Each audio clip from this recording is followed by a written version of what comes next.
초원TV 역사 이야기를 해주실 분은 현재 상임이사이지만 바로 얼마 전까지 이사장을 맡아주셨던 유수선 선생님을 모셨습니다. 반갑습니다. 안녕하세요. 네. 유수선 선생님은 우리 설립자이신 유승룡 선생님의 첫째 딸이시죠? 네. 우리나라에서 최초로 대와 관련된 연구를 했었고, 유승룡 선생님 뜻을 좀 이어서 초원장학재단이죠, 두 번째 이사장을 맡아주셨어요. 그래서 2010년부터 2022년까지 12년 동안 초원을 갖고 오셨는데 오늘 그 역사 이야기를 듣도록 하겠습니다. 우선 초원장학재단 이사장을 맡게 되신 동기와 과정 말씀해 주시면 고맙겠습니다. 네, 제가 2006년도에 밖에서 이것저것 봉사활동을 많이 하니까 아버지께서 딴 데 가서 봉사하지 말고 나 좀 도와달라. 왜냐면 이제 서류가 너무 복잡하고 사단법인처럼 편안한 봉사에서 시작했는데 재단법인에서 하다 보니까 힘드셨던 것 같아요. 그렇죠. 직원도 자꾸 바뀌고 그러니까. 그래서 2006년부터 제가 사무국장을 해요. 하다 보니까 그냥 이사장 하면서 하면 좋겠다. 네. 본인이 그때 다리가 부러지셨던지 뭐 어떻게 해가지고 병원에 입원하셨어요. 그러니까 자기가 그렇게 하기 힘들겠다 생각해가지고 이사장까지 그냥 해주면 안 되겠냐. 그때 다리 자전거 타시다가 넘어지셨죠? 네네네. 그러셔가지고 병원에 입원하셨더니 마음이 확 약해지셨어요. 그래서 4년 동안 했던 일이니까 그때 생각으로는 아버지는 옛날 생각을 갖고 있기 때문에 우리가 돈을 모아서 장학금을 주는데 왜 이렇게 교육청이 간섭이 많냐. 그 국가의 도움을 받는 것도 아닌데 그래서 그 부분 마찰하고 또 신세대들이 가지고 있는 그런 사고와 괴리가 있잖아요. 네. 여러 가지 장학생들하고도 네. 그렇고 그래서 중간에 다리를 놔드려야겠다. 어떻게든 싸우더라도 다시 또 일하잖아요. 근데 그렇죠. 외부인들이 들어오면 싸우고 나서는 다시 하기 힘드니까 다음 이사장님이 올 때까지 자리를 해줘야겠다 하는 게 장기 집권 해가지고 12년이나 된 거예요. 왜냐면 아버지가 건강을 되찾으셔서 건강을 간섭이 되찾으셔서 많으셨죠. 간섭을 많이 해서 이놈 말을 안 듣네 딸이. 네. 그래가지고 많은 갈등도 있었는데 원래 처음 시작할 때부터 이게 공익재단이니까 그리고 제가 4년 동안 해보니까 다른 사람보다도 처음 봉사를 시작했던 초등교사들 그리고 선생님들이 이 재단이 의미가 있겠다. 당신의 제자 사랑으로 또 스승의 길로 이걸 하셨기 때문에 그래서 2010년에 이사장을 맡으셔가지고 초원 장학재단을 어떻게 운영할까, 특히 아까 말씀하신 대로 유승룡 선생님하고 이 교육청 담당자들하고 자꾸 다툼이 일어나시고 또 초원 회원이나 이 초원 장학생들을 이끌어 가시는데도 너무나 연령 차이가 많이 나니까 그죠? 그때 이미 뭐 80세가 넘으셨으니까 10대 아이들하고는 70년이라는 차이가 나기 때문에 다리 역할을 해야겠다라고 마음먹었잖아요. 다리 역할을 하시는데 어떤 걸 하셨는지. 한 가지는 공익재단으로서의 교육청과의 서류 일들을 해 나갔고 가능한 한 배워서 들어오는 돈이 운영비로 나가지 않게끔 하는 일들을 했어요. 학비랑 이거 장학금을 가능한 한 많이 집하게 해서 그죠? 운영비 최대로. 그래서 제가 월급을 박사학위 받고 들어와서 50만 원 하면서 그 일을 했었고 그랬던 이유는 이렇게 보니까 후원회원들에 대한 정보가 없어요. 너무 오래돼가지고. 그래서 기부금 영수증도 발행한다고. 회보를 저희가 매달 했는데 처음에는 그런데 그 회보를 발송할 주소들도 없는 거예요. 연락처도 없고. 그런데 돈은 꼬박꼬박 들어와요. 저는 그게 정말 신뢰 안에 관계를 갖고 이 사람들이 너무 소중하다고 생각이 든 거예요.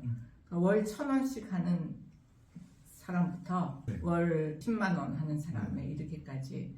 그래서 후원회원 적립 회개하면서 정말 한 사람 한 사람 할 때마다 제가 기도를 드렸어요. 이 사람들이 그 하는 일을 잘 돼서 꾸준히 나누고 봉사하는데 할 수 있게 건강을 지켜달라고 그런 마음을 가지고 쭉 했고요.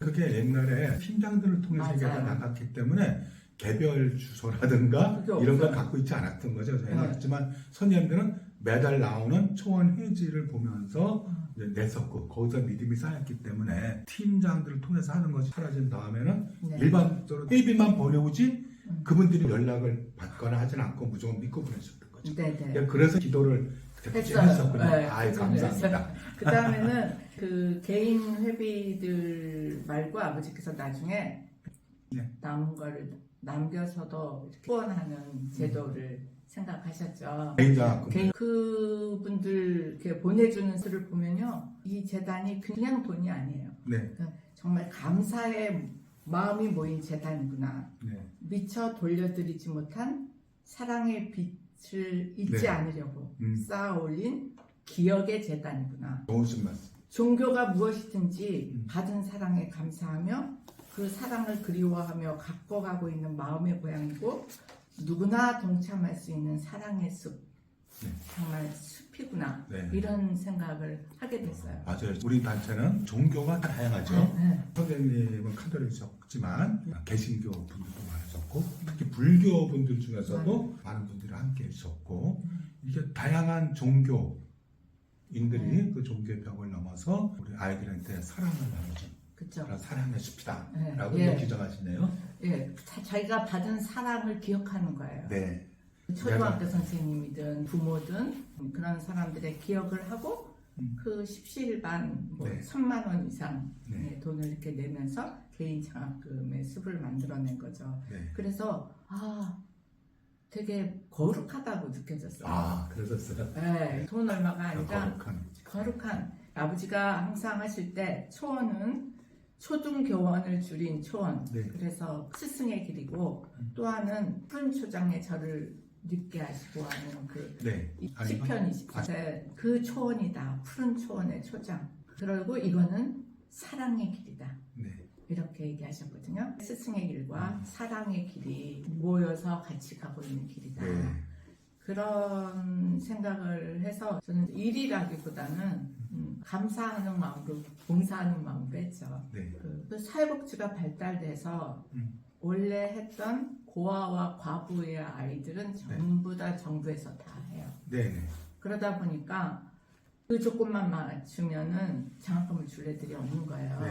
그렇죠. 그래서 차상위 계층의 어려운들을 찾아내기 위해서 지방에도 막 왜냐면 그전에는 추천을 받았어요. 네. 그때는 다 선생님들이 추천했어요. 네, 그러니까 담임이 다- 자기 제자들을 네. 추천하니까. 그러니까 무리수로 신청한다 이런 생각을 안 하게 되는데 그렇죠. 네. 그런 게 없어지니까 진짜 그런가 가보기도 하고 또 주변 사람한테 추천도 받으면서 이렇게 귀하게 들어온 돈을 꼭 필요한 사람에게 전달하도록 해야겠구나. 그러기 위해서 제가 애를 썼고요.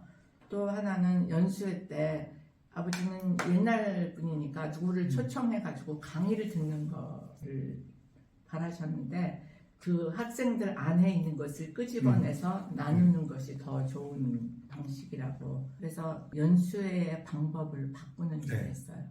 자기들이 주체가 되고 강의를 듣는 게 주가 되지 않는 네. 그래서 서로가 연대하면서 정보를 교환하고 서로 나눔을 할 수 있게끔들을 했고요.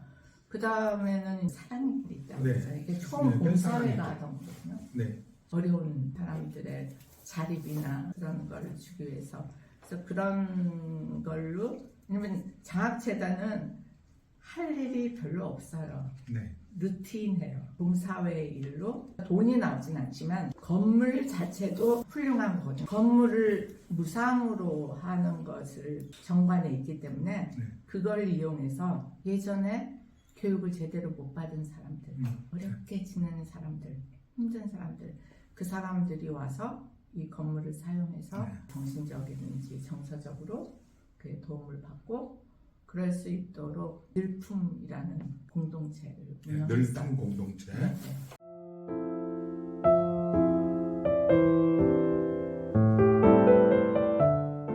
그것이 지금까지 10년이 넘게 어쩌면 초원의 스승의 길보다는 사랑의 길을 네, 많이 그렇죠. 했던 겁니다.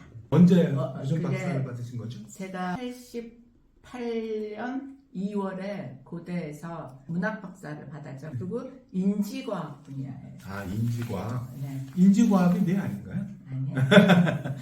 그러니까 우리나라에서 처음으로 인지과학 부분을 네네. 그래서 그걸로 이제 스탠포드에서 공부를 하고 왔기 때문에 네. 카이스트에 취직을 했어요. 문과생일 때도. 왜냐면 그때 처음으로 말하는 컴퓨터를 만들기 위해서 사나, 네. 철학, 네. 언어학, 심리학 네. 이렇게 하면서 인간의 말하는 능력, 네. 인지 능력을 프로그래밍화해서 말하는 컴퓨터를 만들기 위해서 그때부터 애를 썼죠. 여기서 학위는 고대에서 받았지만 네. 카이스트 가서 일하다가 근데 사실 요즘 판명됐죠. 그걸로는 절대 못한다. 그래가지고 데이터만 많이 넣으면 알아서 상승하는 그 모델이 바뀐 거죠. 그 전에는 인간의 언어 모델을 알아가지고 컴퓨터에 입력하면 되지 않을까 이런 생각을 가지고 그런 연구를 했던 거죠. 그런 쪽에 연구를 하셨구나. 네. 우리 회원들 주소도 없고 연락처도 없이 계속 월마다 이 자금을 나눠주는 회원들에서 기도를 해주셨고 정말 귀한 분이라는 생각이 들어요. 네, 또 그렇게 해서 모인 회비를 정말 적재적소에 필요한 필요한 사람 사람에게. 나눠주기 위해서 집 앞까지 다니면서 조사도 하셨고 그리고 또 이 공간을 올바르게 그리고 무료 임대에 쓸 수 있도록 늘품 공동체를 만드셔서 이 늘품 공동체 분들은 다 사회에서 그런 갈 분들이 데가 없는 있죠. 사람들이죠. 갈 데 없는 분들. 근데 늘품뿐만 아니고 뭔가 좋은 일을 하고 싶은데 네. 공간이 없어, 네. 돈이 없어. 네. 그런 사람들한테 2년 동안 지원을 해줘요. 그래서 2년 되면 알아서 나가. 네. 인큐베이터 네, 키워서 내보내는 거죠. 네. 그것도 장학금이라고 아, 생각했어요. 그렇죠. 설립자의 정신과 또 초원, 봉사회, 초원 장학재단 함께 하시는 여러분들의 이 사랑을 도와서 잘 나눠주기 위해서 애쓰셨는데 다시 이사장을 저한테로 넘기셨잖아요. 네. 예, 넘기게 된 동기나 그 과정을 좀 말씀해 주시죠. 일단 첫 번째는 아버지와의 갈등이 네. 제가 말을 안 듣는다고 당신이 운영하는 방식하고는 다르거든요. 그것 하나 있었고 또 하나는 그전에는 아버지가 간섭을 많이 하셔서 싸우면서 했어요. 네. 근데 이제 연세가 많이 드시니까 이제 다 일임을 하시는 거예요. 재단에 대해서 더 이상 손을 대지 않으시는 거예요. 그래서 천천히 옮겨주는 다리 네, 역할로서의 그 기간이 다 됐다. 네.